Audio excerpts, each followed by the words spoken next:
नमस्कार मैत्रिणींनो, रंजना किचनमध्ये तुमचं अगदी मनापासून स्वागत आहे. आज आपल्याला करायची आहे आळूच्या पानांची भाजी पातळ. कशी करायची व्हिडिओ संपूर्ण पहा, कारण आळूची पानं आपल्या काही पोटाचे त्रास असतील आणि पचनक्रिया सुधारायला नक्कीच मदत करतात, किंवा वजन कमी करायला, सांधेदुखीवरती, रक्तदाबावरती नियंत्रण ठेवण्यासाठी आळूच्या पानांचं सेवन करणं गरजेचं आहे. आता आपण आळूची पानं हिरवीगार अशी घेतलेली आहेत, ताजी टवटवीत. देठं कापून घेतलेली आहे आणि पानंसुद्धा आपल्याला कापायची आहे. देठांचं कसे सोलून घ्यायचं आहे ते तुम्हाला दाखवते. असं मध्ये मोडलं का छान त्याच्या शिरा निघतात, म्हणजे साल. सगळी साल काढून घ्यायची आहे, म्हणजे शिजायला पटकन शिजलं जातं आणि खाजसुद्धा येत नाही. आळूची पानं खाजरी असली तरीसुद्धा त्याची कशी पद्धत करायची ती केल्यानंतर अजिबात खवखवत नाही. म्हणून स्वच्छ धुवून घ्यायचे आहेत आळूची पानं आणि देठांची साल काढून घ्यायची आहे. कुकरमध्ये 1 ग्लासात पाणी घालून देठं घातलेली आहे. आता आपण पानंसुद्धा घालून घेऊ. आळूची पानं पोट पचनक्रिया सुधारायला अगदी उत्तम असा पर्याय आहे. आठवड्यातून 2दा तरी तुम्ही आळूची पानांचं सेवन करा. भाजी करून खा, वड्या करून खा, किंवा अनेक काही पदार्थही करून खाऊ शकतो. अशी आळूची पानं आहेत. आता कापून घेतलेली आळूची पानंसुद्धा घालून घेतलेली आहे. आता हे आहे शेंगदाणे आणि सोयाबीनचे दाणे. भिजत घातले होते ते आता छान फुगलेले आहेत पहा. शिजायला अजिबात वेळ लागणार नाही. आता 2 वाट्या कशासाठी ठेवलेल्या आहेत, कारण वेगवेगळं ठेवलेलं आहे. शिजायला शेंगदाणे जरा पटकन शिजत नाही आणि हे भिजवलेलं आहे ते शिजलं जातं.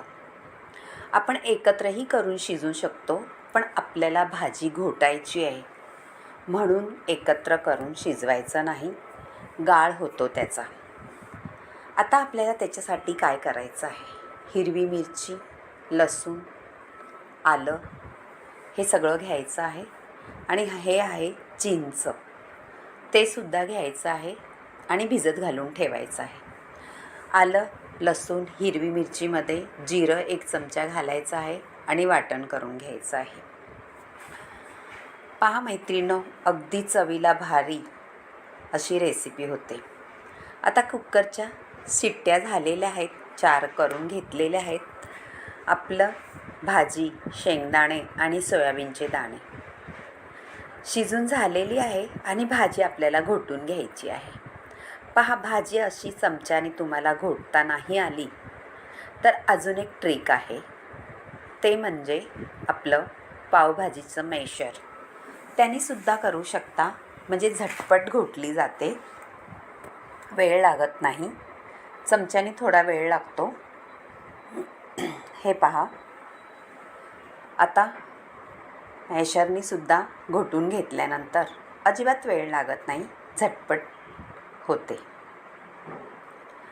आळूची भाजी म्हटलं का कंटाळा करतात खायला, पण सोयाबीन दाणे टाकून तर पहा काय भारी दाणे लागतात त्याच्यामध्ये चवीला. तुम्ही कधी पाहिलंत का सोयाबीन दाणे टाकलेले? नसले पाहिले तर ही पद्धत नक्की करून पहा, नक्कीच आवडेल तुम्हाला. आता तेल घालून घेतलेलं आहे भांड्यामध्ये. जिरं, मोहरीचा तडका दिलेला आहे आणि 1 मोठा कांदा आहे, तो असा मोठा मोठा कापून घेतलेला आहे, मिक्सरला फिरून घेतलेला आहे आणि तो आपल्याला तडक्यामध्ये घालून टाकायचा आहे. परतून घ्यायचा आहे लाल होस्तोपर्यंत थोडा ट्रान्सफर. आता कांदा घातल्यानंतर थोडा परतल्यानंतर आपल्याला 2 टोमॅटो घेतलेले आहेत, ते सुद्धा क्रश करून घेतलेले आहेत मिक्सरमध्ये. अगदी बारीक प्युरी करायची नाही, आपल्याला मोठं मोठंच वाटायचं आहे, क्रशसारखं.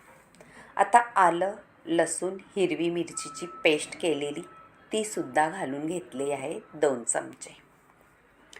मैत्रिणींनो, तुम्हाला जर ही भाजी आवडली तर नक्कीच करून पहा. आता घरगुती तिखट घातलेलं आहे, म्हणजे त्याच्यात सगळं असतं आपल्या मसाल्यामध्ये. थोडी हळदही घालून घेतलेली आहे.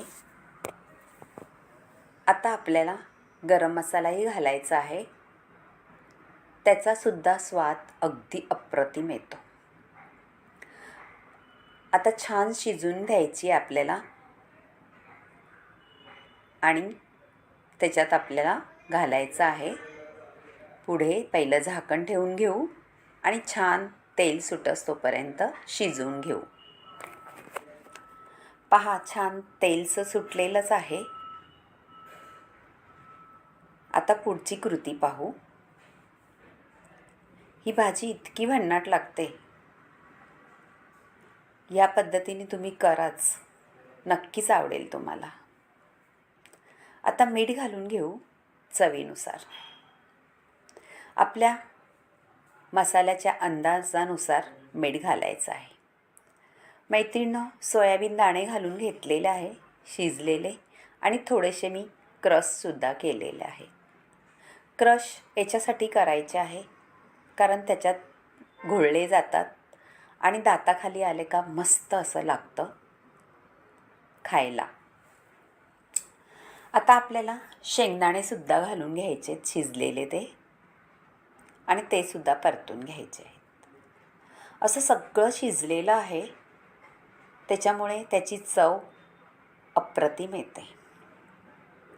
आता मिक्स करून झालेलं आहे पहा सगळं आपलं. आपली भाजी घोटून ठेवलेली आहे, छान अशी बारीक झालेली आहे. ती सुद्धा आता आपल्याला त्याच्यात घालून घ्यायची आहे. हे पहा, अगदी हिरवीगार भाजी होणार आहे आपली. नक्की करून पहा. तुम्हाला जसं पातळ घट्ट हवे तेवढं पाणीसुद्धा घालून घ्या. मैत्रिणींनो, तुम्हाला माझ्या रेसिपी आवडतात का? आवडत असल्या तर नक्कीच एक लाईक करा, शेअर करा आणि कमेंटसुद्धा करा. थोडंसं पाणी घालून घेते कुकरमध्ये, थोडं विसळून, म्हणजे आजूबाजूला लागलेलं ते सुद्धा आपल्या भाजीमध्ये येऊन जाईल. आणि हलवून छान आपली भाजी शिजून घ्यायची आहे. परत एकदा उकळी, दणदणा उकळी आणायची आहे. कारण जेवढी तुम्ही छान उकळी घ्याल तेवढी ही भाजी अगदी अप्रतिम लागते आणि त्याचा स्वाद मस्तच येतो. पहा, हिरवीगार आहे का नाही भाजी? मस्त झालेली. अजूनही आपल्याला त्याच्यावरती थोडं झाकण ठेवून दणदणा उकळी घ्यायची आहे. उकळी आल्यानंतर आपण त्याच्यात काही पदार्थ घालायचेत अजून आपल्याला, म्हणजे त्यांनी सुद्धा अगदी चव भाजीची वाढते. हे आहे गूळ पावडर, ऑर्गनाइज म्हणतात ती. ते 2 चमचे घालून घेतलेले आहे गूळ पावडर. आणि गूळ पावडर म्हटल्यावरती आता आपण चिंचेचा कोळही घालायचा आहे. भिजत ठेवलेली चिंच ती सुद्धा घालून घ्यायची आहे. थोडीशी आंबट, थोडीशी तिखट आणि थोडीशी गोड. इतकी अप्रतिम चव येते. नक्कीच करून पहा. आणि जर तुम्हाला आवडली तर तुमच्या मैत्रिणीसुद्धा शेअर करा. त्यांनासुद्धा आवडली तर नक्कीच एक लाईक करा आणि कमेंटमध्ये मला कळवा तुम्ही कशी ही भाजी बनवता आणि तुम्ही कुठून पाहता माझा व्हिडिओ. तुम्हाला माझे व्हिडिओ आवडतात का? नवीन यूट्यूबरसाठी तुमचं एक कमेंट आणि लाईक, सबस्क्राईब हे अत्यंत मोलाचं असतं. पहा, छान दणदणा उकळी आलेली आहे. आपली भाजी आता अजिबात खवखवणार नाही घशाला. आपण त्याच्यात चिंच घातलेलं आहे, टॅमॅटो घातलेले आहे. खूप मस्त चवीचा सुगंध सुटलेला आहे. नक्कीच करून पहा मैत्रिणींनो. तुम्हाला परत एकदा सांगते, माझे व्हिडिओ आवडला तर नक्कीच एकदा रंजना किचनला लाईक करा, शेअर करा, कमेंट करायला विसरू नका. ही भाजी भाकरीबरोबर खा, भाताबरोबर खा किंवा चपातीबरोबर खा. आम्ही तर अशीच ही भाजी खातो. आमच्या घरात खूप आवडते सगळ्यांना ही भाजी. तुम्हीही करून पहा. आणि ह्या भाजीचं खूप सारे फायदे आहेत आपल्या पोटाच्या तक्रारींवरती. नक्कीच करून पहा, तुम्हालाही छान उपयोगी पडेल असा रामबाण उपाय आहे आपल्या अळूच्या पानांचा रेसिपीचा. ही भाजी मैत्रिणींनो ऋषीपंचमीला आवर्जून केली जाते.